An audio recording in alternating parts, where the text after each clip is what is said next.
And I was just curious, the benefits of yoga. I think we all practice yoga, we find some personal benefits, but I'm just curious, has there been any research done on the benefits of yoga on children and their mental health and well-being?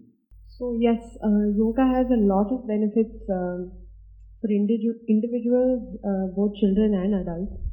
With respect to scientific research, we are on the path towards it. We have a lot of institutions nowadays taking those initiatives. And yes, the scientific research is something that is a lacuna, but our scriptures have said it all, where we have enough evidence to back up the claims of how every aspect of yoga has immense impact in building resilience as a character strength, as well as a lot of emotional, social, and physical benefits. For example, I'm part of a small research on the effects of chanting, Vedic chanting on people's cognitive ability. So research is something that is underway, but we have enough scriptural evidence to prove that they have a lot of benefits. Anything you want to add? In this, since I'm also part of the stream of yoga and science writing and reporting, and actually the kind of yoga that is practiced generally is not recommended. Hatha yoga is not generally recommended for younger kids. And if you read the Svatvarama's Hatha Yoga Pradipika, it dwells a lot on who can practice and how it needs to be practiced.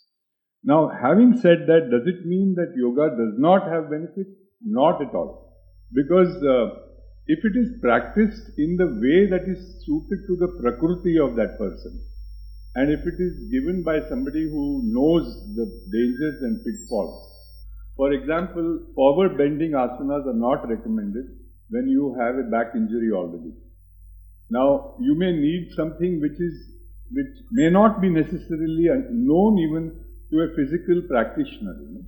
So, he may need to know some vidya which is a holistic total package, and you may need to combine something like Pilates, or you may need to combine freehand, you may need to combine something that is taught at Mayo Clinic again. Now, is that possible today? Yes, absolutely. But where yoga really helps, if I may say, when you see, I think, was it Janani who spoke about yama as, not many people realize that 90% of the rewiring is done at that stage itself, in the attitude. And what are the things that are highlighted? First thing is that non-violent attitude, ahimsa, and abhyasa and vairagya. These are in practice. But mitahara is the other thing. Mitahara and yama, in yamas, ahimsa. And why is it so? Because there's a whole bunch of psychological reasons that are related to this.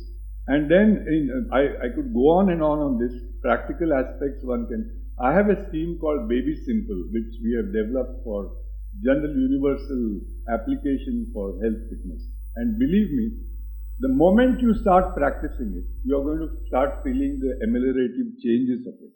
I can say this with great, having made mistakes and serious ones, where, life-threatening ones also, because autodidactism is dangerous when you practice, these super powerful vidyas, including Bhrastika and things like that. So please don't go by Yogi Babas on the television, telling you this is a little, but does it mean it is dangerous? Not at all. And in conclusion, may I say, the Bhagavad Gita has a beautiful verse, Mana Prasada Saumyatvam, Maunam Atma Vinigraha, Bhava Samshuddhi Ittetat Tapo Manasa Uchite. So, first quality is Mana Prasada, cheerfulness, mudita, happiness. And this is like a chicken and egg situation. How do you be happy if you are unhappy with being battered as a child? That's a separate. Mana Prasada Saumyatvam. Softness, even in the way you look at people.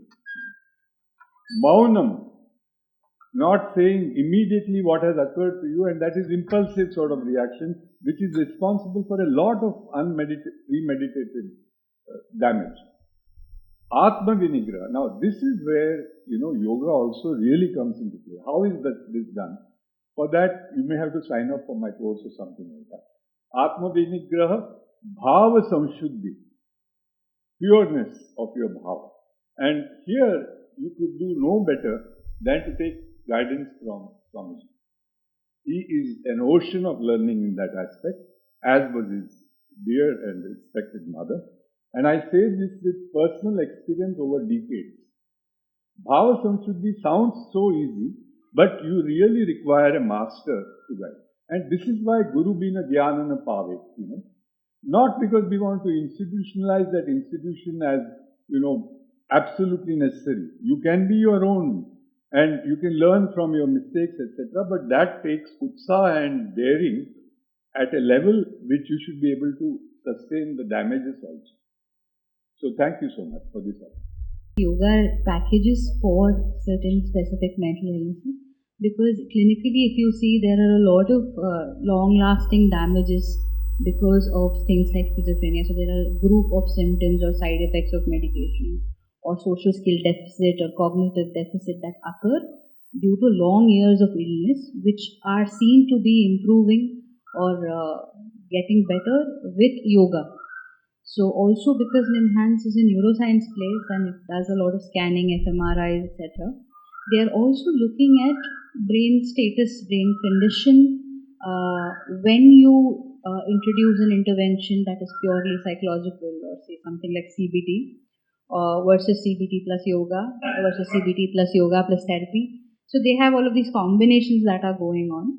And it's a very interesting place. A lot of research is underway. A lot of doctoral theses are going on. There are centers, and now something very interesting called Center for Neuromodulation Psychiatric Disorders come up, which is using TDCS, which is transcranial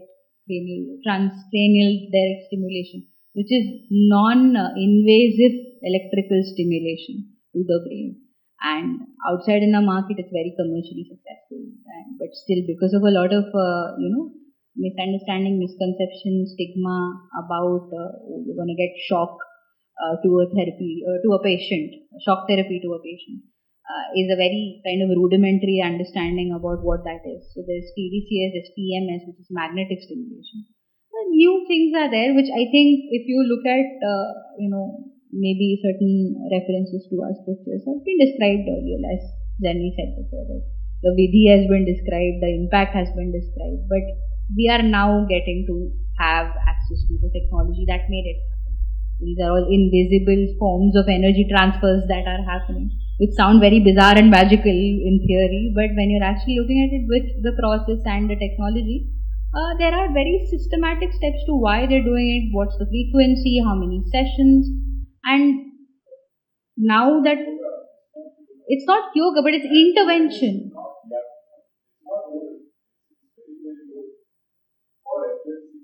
Yes.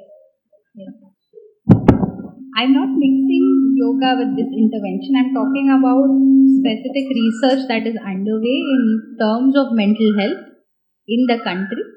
One part of it in NIMHANS is yoga. The other is because of it being a premier institution in the country, there's a lot of equipment that is available to do a lot of intervention studies, is what I was saying. It's related. We spoke to Professor Udupa once, who had pioneered these things, and the kind of response we got from them was not very encouraging, I must say this, because there may be a lot of buzz and all that, but in terms of actual results and traditionally approved models, even at Mysore, and which Prime Minister Modi recommended one of his political rivals to go to, I went personally and tried to experience this. But I must caution you, the best way is through people who have tested the package in a proper setting. The medical research is a bit dicey yet. I would, with respect, add a caveat right at this moment. I know, I'm not a representative of NIMHANS. I'm just saying, as a student, what I witnessed. and what I got to learn from it. And of course, there are, ethical, moral questions that people interested in mental health have been debating since the time that normalcy was defined. What is normal and what is abnormal?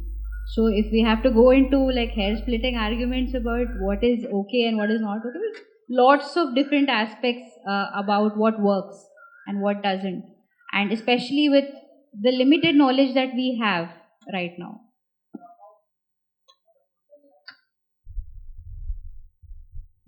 Good afternoon. Very wonderful section. I have one question regarding yoga. There are a lot of methods of yoga will be there. What are the methods to reduce the stress and peace of mind? Methods. Yes, there are many methods of yoga. I am trained from the Krishnamacharya method, which focuses on tailoring yoga practices for the care seeker. So I do not align with one size fits all. So that is that. Second, for stress management, I would reword it first to resolving stress rather than managing, because it's like financial management, you have to live with the finances, you don't have to live with the stress. So stress reduction through yoga, there are umpteen means. The Ashtanga model itself is something that you can live by. It tells you how to deal with the gross and go to the subtle, and if you can use yamas and niyamas itself to help you build resilience and shift your perspectives and attitudes, I think that is a starter. I think this question is best answered by, we have in the audience Mr. Janik Raman, who is working in this Krishnamacharya Yoga Mandiram, as he is one of the, I think, director for medical therapy yoga, specialist in this. So, please. Pranam to Swamiji. Sir, as Janani was telling, yoga is not one size fits all. Yoga is for the individual, and especially stress is for the person. See, we don't treat the stress, we treat the person with the stress, and he is get relieved from the stress. It may be due to various factors. You may have a stress because of your family. I may have a stress because of my boss. The way to deal is different. So it is individualistic. And definitely yoga helps. You may follow any school for that matter. Any question, anything else you like to know? Yeah. Let us not deviate from what we have. Thank you, sir. Thank you for the opportunity. The first one is for Advocate. How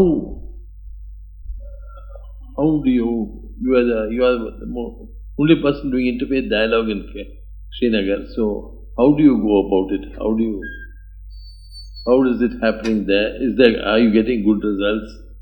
Tell us more. Actually, so this chapter was founded by the chief Shia clergy, who happens to my father, Agha Sayyid Hassan. Initially, we used to have only within the Muslim sect interaction vis-a-vis Shia Sunni. But in 2020, he felt that we need to go beyond, from inter to intra. So since then, he started this chapter, Interfaith Dialogue chapter. Initially, there was some suspicious, because we are there we belong to a conflict region. So there are a number of stakeholders. So there was some, what is it, how first it was only intra, what is this now, intra, this thing. So initially we faced a lot of difficulties, stigmatization, suspicious, but with the passage of time, everyone came on the same page, same table.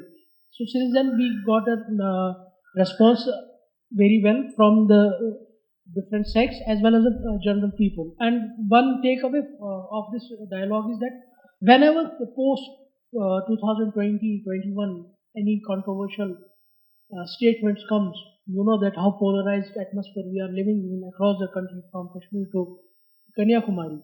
One thing is that rather giving outright reaction, we have developed a culture of responding. Every religious scholar of every community comes together and talks about it, then they respond to this situation. This is the, at least I can say, takeaway of these years of this chapter. Dr. Chitra, you were talking about these democratic institutions in the Chola and the Pandya regions. What about the Pallava and the Chera regions? Do you have anything in the Chera country like this?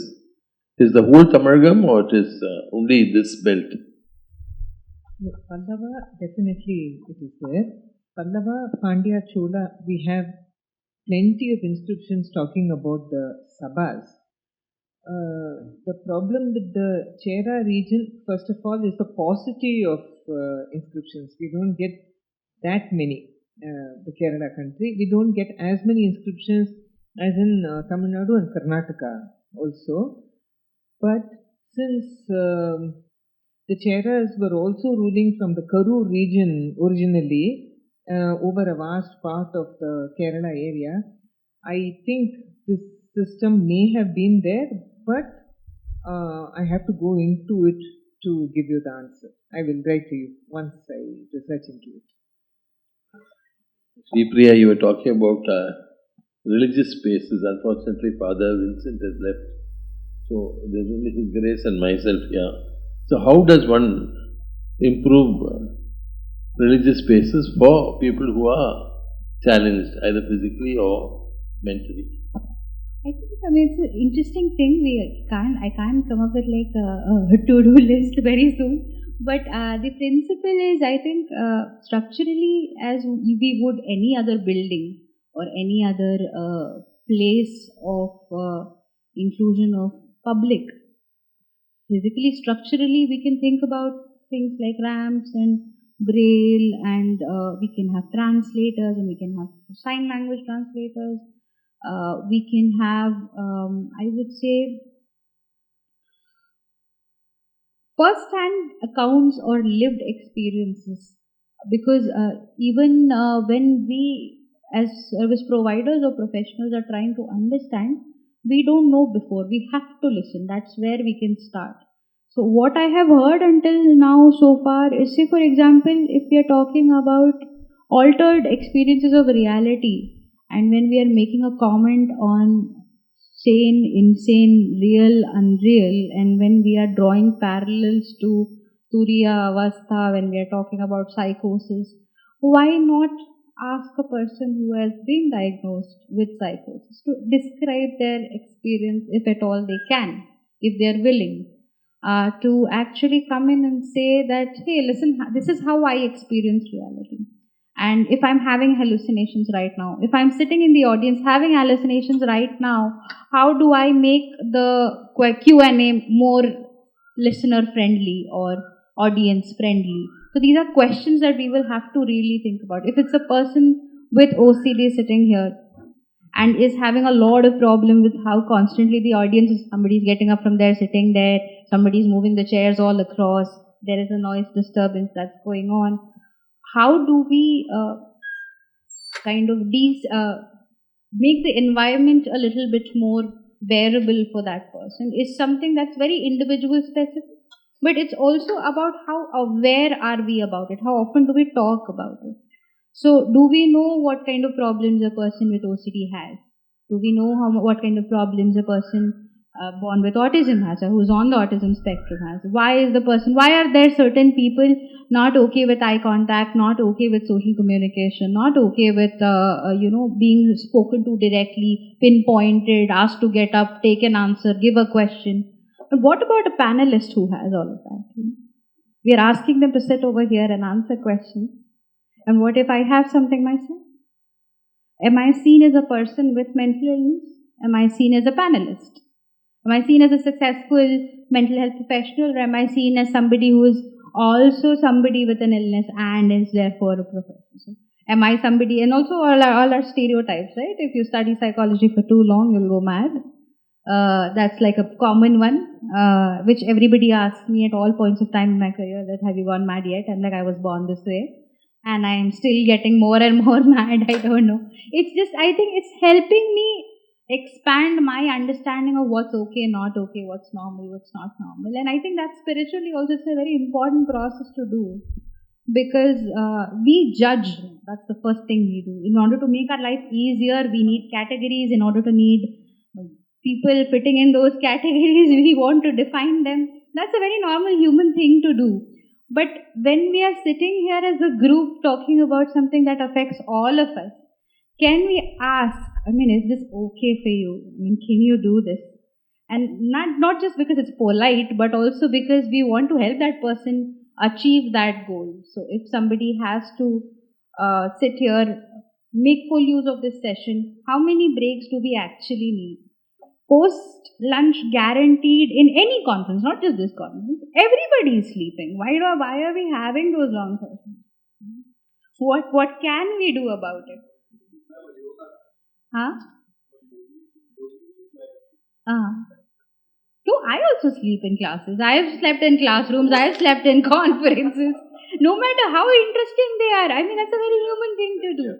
So, do we have notes? Do we have takeaways? Do we have letter writing? Do we have, exchanging of contact? Or can we have this whole segment done in a different format, say, for example, a round table? Why is there a difference between audience and panelists? Or why are we not listening to the audience? CPR, but I am talking about religious spaces. You are talking about this aspect of religious space. I don't know. Can we have more dialogue in religious spaces? That would be a start. I think we could. Yeah, we could. They wind up here, no? Yeah. People with mental problems, after they come and see you, correct. They come here only. So I think some of the interesting things that have happened is, like I was talking to Janani about Dawa Dua program in Gujarat, where basically in the Dargah space, where traditionally people would go through different kinds of spiritual interventions, which includes prayers or chanting or isolation or some other kind of, magical religious beliefs are there. Over there, if the person in charge says that, hey, why don't you also try therapy along with this, which is also what you're doing with me, right? You do your prayer, you do your archana, vandana, sadhana, everything, and you also talk to this person, maybe you will feel a little bit better. Can we have that conversation in a temple? Can we have that conversation in a dargah, in an ashram? So the religious space, can we expand the idea of a religious place, not just of worship, but also of interest, right? We can be people interested in religion and occupy the religion. Now, places of worship have very specific rules of how to worship, how to dress, how to go. That's there for a reason. Not just to mess with it, but within that space, can we create a space like a hall or like a lawn or like a garden where we can sit down and talk about these things, about, okay, what are the benefits of attending these things? They have specific problems which they want to talk about. How do we do that? Your Grace, has Your Grace something to say? Please, yeah. No, about religious space. Okay. So I think, it is really up to people in power to find out that whether it's possible. Sure. And what healers or people who deal with psyche and you deal with spirit or whatever. Now getting an overlap, as you saw in the Supreme Court case, is a difficult thing. Because the criteria with which you fix responsibility for messing with people are also to be kept in mind.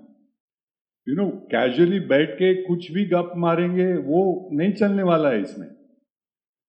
Just because I have got a pet idea of a fixie or something like that, as she says, you really have to be committed one-on-one welfare of that person, total welfare, and that is asking for too much in today's times, I would say.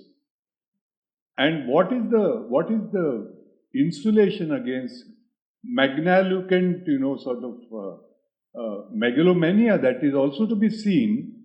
I'm not talking about enlightened masters like you, but the first place you see these examples are in the so-called religious space.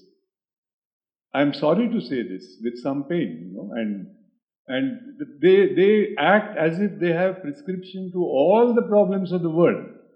and you guys are stupid, you do not know what is to be done. You come to me, I will give you the. Now that is something that frightens me even more than, and of course you have the other side. The doctors also will look down on everything else and say, you guys are all stupid, you know nothing, and only FRPS or MD or whatever those degrees are, without realizing that you are dealing with a level of complexity and uniqueness of each presentation. And this cannot go unregulated, I'm sorry to say. It has to be if it is being done, as it is being done for years.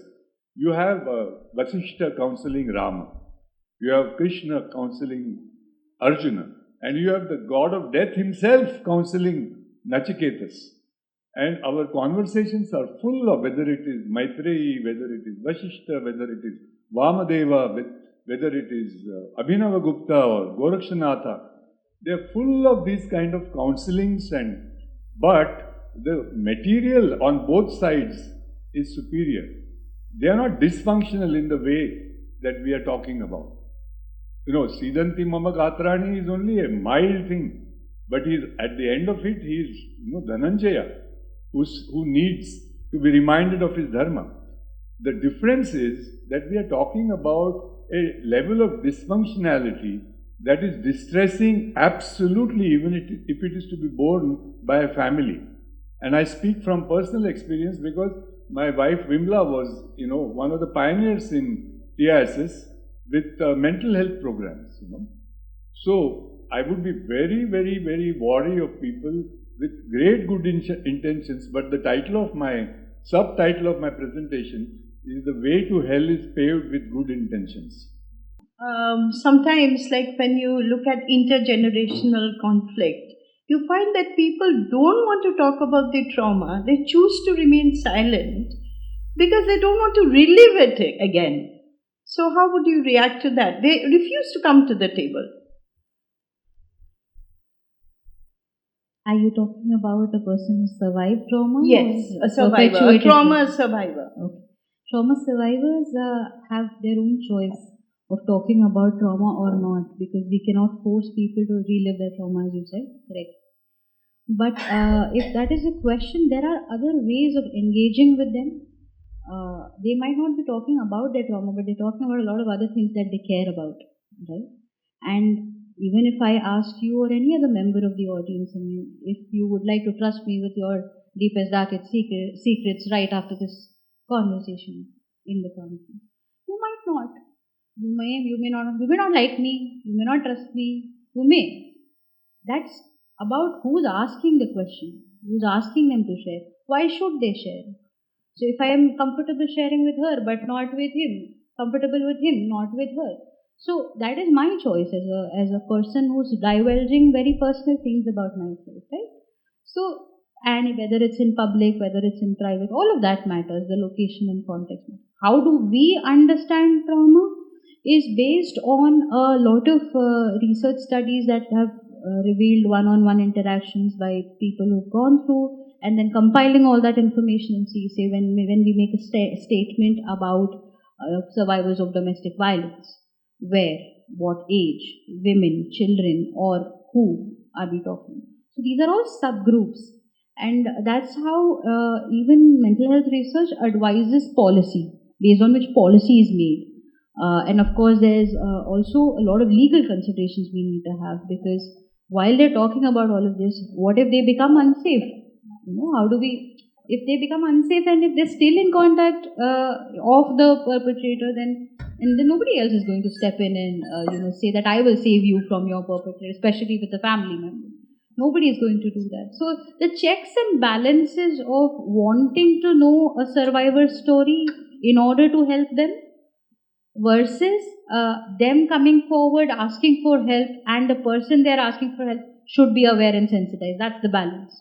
So if a person goes to a policeman, and until very recently, if they were not aware, and still a large part of the country is not aware about what exactly is the transgendered person's experience,